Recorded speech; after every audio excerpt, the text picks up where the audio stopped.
જેમ આપણને આપણા સંપ્રદાયની, આપણા ઈષ્ટદેવની, આપણા પરમહંસોની ખુમારી હોય ને, એમ અન્ય ધર્મો પરત્વેની પણ ખુમારી એટલે દ્રઢતા એના ભક્તોને હોય, એની પણ સભાનતાપૂર્વક આપણે સમતા રાખવી પડશે.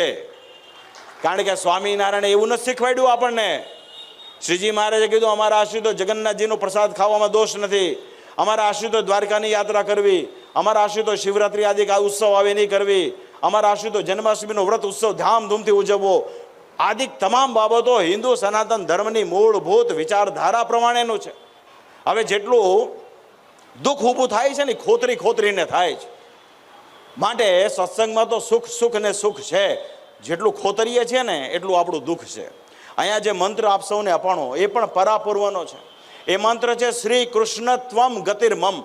શિક્ષાપત્રની અંદર ભગવાન સ્વામિનારાયણે કીધું કે અમારા ધર્મવંશી પાસેથી તમારે 8 અક્ષરનો મંત્ર લેવો. એ 8 અક્ષર યા છે. હવે મને ડાપણ હું જે હું અખ્તર ડાયો હોઉં તો હું એમ વિચારું કે મારા ઈષ્ટદેવ તો સ્વામિનારાયણ છે, મારે શ્રી કૃષ્ણથી હું લેવા દેવા છે. અને હું એમાં હરિકૃષ્ણ ત્વમ ગતિર્મમ કરું તો કેટલા અક્ષર થાય? કેટલા થાય? 9 થઈ જાય.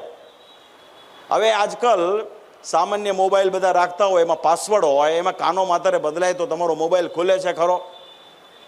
કાળા માથાના માણસે બનાવેલો પાસવર્ડ પણ જો કાનો માતર ફેરફાર કરો ના ખુલતો હોય તો અનંત કોટી બ્રહ્માંડ ધણી પુરુષોત્તમ નારાયણે જીવના કલ્યાણ માટે જે મંત્ર લખ્યો હોય ને, હવે એ પાછા એની સમજણને લોકો સુરવીર ગણાવે. હા, તમારી સર્વોપરી નિષ્ઠા સાચી. શેની સર્વોપરી નિષ્ઠા ભાઈ? સ્વામિનારાયણના કરેલા કાર્યમાં ડાપણ કરો એ સર્વોપરી નિષ્ઠા. જો તમારી એ સર્વોપરી નિષ્ઠા હોય તો તમને મુબારક છે. તો વાલા ભક્તજનો, કુલ મળીને વાત એ છે કે મૂળ સંપ્રદાયના આપણે બધા અનુયાયીઓ છીએ. ધર્માદા વિશે સ્વામીજીએ બહુ સરસ વાત કરી છે.